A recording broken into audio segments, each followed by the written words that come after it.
Au rayon manga présente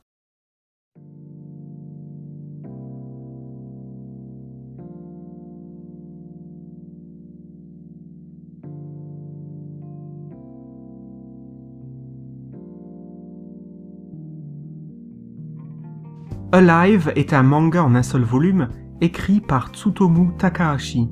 Il est d'abord paru au Japon en 1999, puis en France en 2005 chez Panini.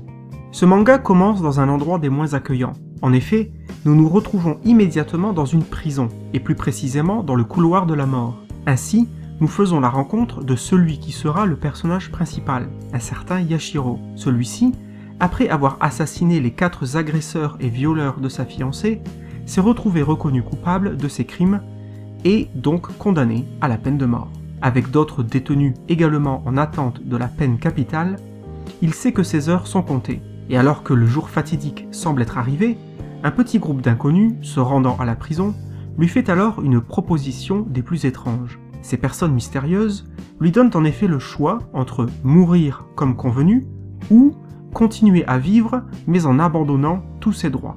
Terrassé par la peur de mourir, il accepte ainsi leur marché. Il est alors immédiatement emmené hors de la prison, avec d'ailleurs un autre détenu.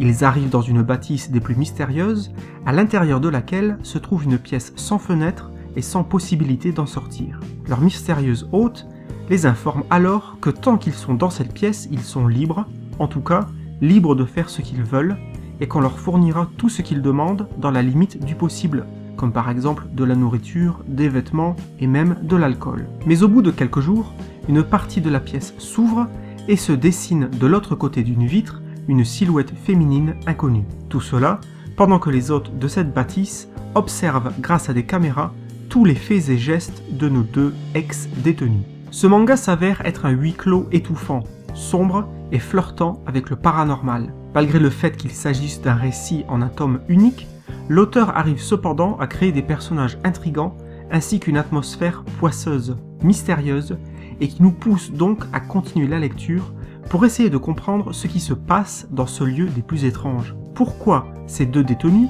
ont-ils eu cette opportunité de réchapper à la mort? Pourquoi les enfermer à nouveau et les observer constamment? Quelle est cette silhouette féminine derrière la vitre? Cette œuvre nous propose d'aborder des thèmes tels que la rédemption, la violence inhérente à l'être humain, une certaine cruauté scientifique ou encore les conséquences de la privation de liberté. Une création qui mélange donc des thèmes très adultes et par conséquent qui n'est pas forcément à mettre entre toutes les mains. Il faut donc s'attendre à des personnages torturés, cruels, et il y aura ici peu de place pour l'empathie. C'est un récit qui a le mérite d'être original, au rythme soutenu, et qui donnera probablement envie au lecteur de découvrir d'autres œuvres de cet auteur.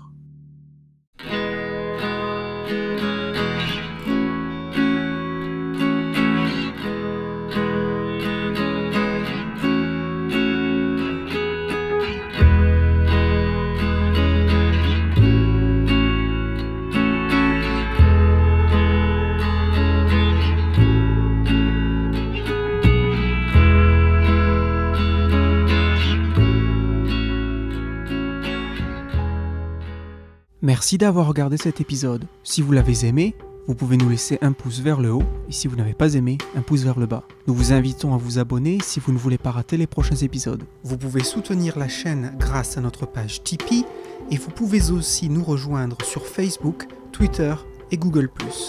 Merci et à bientôt.